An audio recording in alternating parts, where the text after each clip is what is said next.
حیثیت ہے، اس میں یہی سمجھایا ہے کہ اچھا رشتہ آ جائے تو استخارہ نہیں کرنا، ہاں کرنی ہے.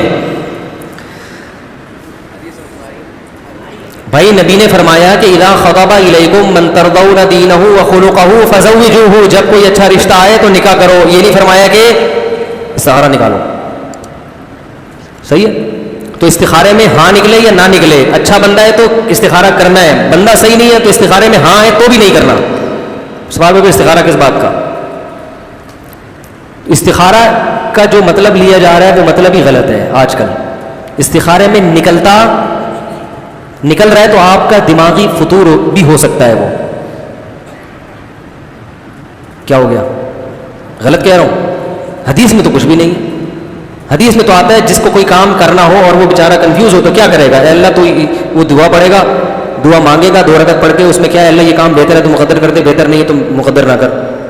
نکالنے کا تو کچھ ہے ہی نہیں. مجھے بتا دے کہ یہ اچھا رشتہ ہے، کوئی پازیٹو کچھ بھی نہیں ہے. اس دعا کی برکت سے کیا ہوگا کہ اور اللہ کی مدد شامل حال ہو جائے گی. کرنا وہی ہے جو سمجھ میں آ رہا ہے، اور اچھا رشتہ ہے تو سمجھ میں نہیں آ رہا تو اس کا مطلب آپ اچھے نہیں ہو. پھر آپ خود فالٹ ہے آپ کے اندر. اور اگر رشتہ اچھا نہیں ہے پھر سمجھ میں آ رہا ہے تو بھی آپ اچھے نہیں ہو. تو پہلے اپنے آپ کو اچھا بناؤ تاکہ اچھے لوگ آپ کو سمجھ میں آئیں اور برے لوگ آپ کو سمجھ میں نہیں آئیں. ہاں یہ فیصلہ نہیں ہو رہا کہ رشتہ یہ بندہ ٹھیک بھی ہے یا نہیں ہے تو اس کا بھی استخارے سے نہیں پتہ چلے گا. اس کے بارے میں رپورٹ طلب کرو. کیا طلب کرو؟ رپورٹ.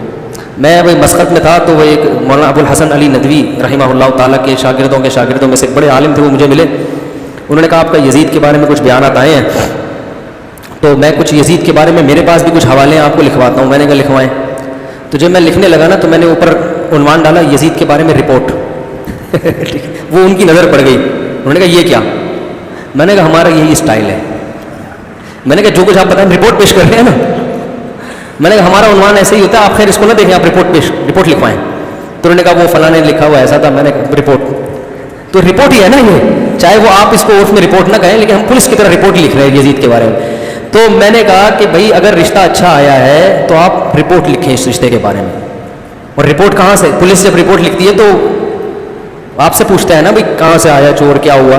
تو آپ بھی اس محلے میں جا کے اس بندے سے متعلق اہل محلہ سے رپورٹ طلب کریں. بھائی کسی نے گھنٹی بجا کے بھاگتے ہوئے تو نہیں دیکھا اس کو، چپل چراتے ہوئے تو نہیں دیکھا، اسکول میں کیسا ہے، کالج میں کیسا ہے، ابا سے اس کا سلوک کیسا ہے، اماں سے اس کا سلوک، تنخواہ کتنی ہے، کوئی بیماری تو نہیں ہے. بھائی یہ جو زکام آپ کو ہو رہا ہے یہ دائمی تو نہیں ہے، ابھی چلو ابھی مجھے دیکھ کے چھینک آ گئی آپ کو، ایسا تو نہیں ہے کہ ہر وقت چھینکتے ہی رہتے ہو.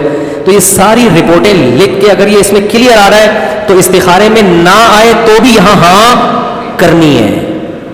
اور اگر رپورٹیں کلیئر نہیں آ رہی تو استخارے میں پازیٹو آئے تو بھی آپ نے نہ کرنی ہے. اپنے بچیوں کو استخاروں کی بھیٹ مت چڑھاؤ. اور اگر کچھ رپورٹیں پازیٹو اور کچھ نیگیٹو تو پھر یہ دیکھنا ہے کہ ساری رپورٹیں کسی کے بارے میں نہ پازیٹو ہوتی ہیں نہ ساری نیگیٹو. تو یہ دیکھو کہ یہ جو پازیٹو چیزیں ہیں یہ کیا اس قابل ہے کہ اس پازیٹیوٹی کے ہوتے ہوئے اس کچھ نیگیٹیوٹی کو برداشت کر لیا جائے. مثلا بچے کے 4 مہینے لگے ہوئے ہیں، پازیٹو رپورٹ. بچے کی داڑھی ہے، پازیٹو میں ڈال دیا اس رپورٹ لکھو نا، اوپر لکھو کہ وسیم کے بارے میں رپورٹ. بھائی میں حقیقت بتا رہا ہوں، آپ کی بچے کے لیے رشتہ ہے وسیم کا، میں وسیم بدامی کہنے والا تھا، خیر وسیم کا رشتہ آیا. مجھے نہیں پتا وسیم بدامی ہے لیکن نام بہت سنا. وسیم کا رشتہ آیا، آپ نے کہا وسیم بھائی رپورٹ. تبلیغ میں 4 مہینے لگے ہوئے ہیں، رپورٹ پازیٹو میں ڈال دیا. داڑھی بھی پوری ہے، پازیٹو.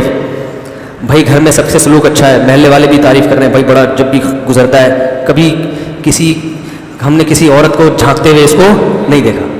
اگر کبھی دیکھا بھی ہے تو ٹکٹکی مان کے دیکھا ہے. اس میں اتنی ہمت نہیں ہے کہ تو آپ نے سارے پازیٹو. اور بھائی نمبر بھی امتحان میں اچھے آتے ہیں، جاب بھی اچھی ہے، ساری پازیٹو. گٹکا کھاتا ہے، نیگیٹو میں ڈال دو. سگریٹ پیتا ہے، نیگیٹو میں. صحیح ہے نا. اب 2 نیگیٹو اور سارے کیا آ رہے ہیں؟ پازیٹو. تو آپ دیکھو یار اتنی ساری چیزیں ہوتے ہوئے گٹکا قابل برداشت ہے یا نہیں ہے. تو بچی سے کہو بیٹا دیکھو بہت اچھا آدمی ہے، گٹکا برداشت کر لو گی؟ ہے بھائی. اگر وہ کہے کہ برداشت نہیں کر سکتی تو اس سے بولو ٹھیک ہے، ایک اور دوسرا ہے وہ گٹکا نہیں کھاتا، وہ گٹکا نہیں کھاتا، شکل اچھی نہیں ہے، یہ ہے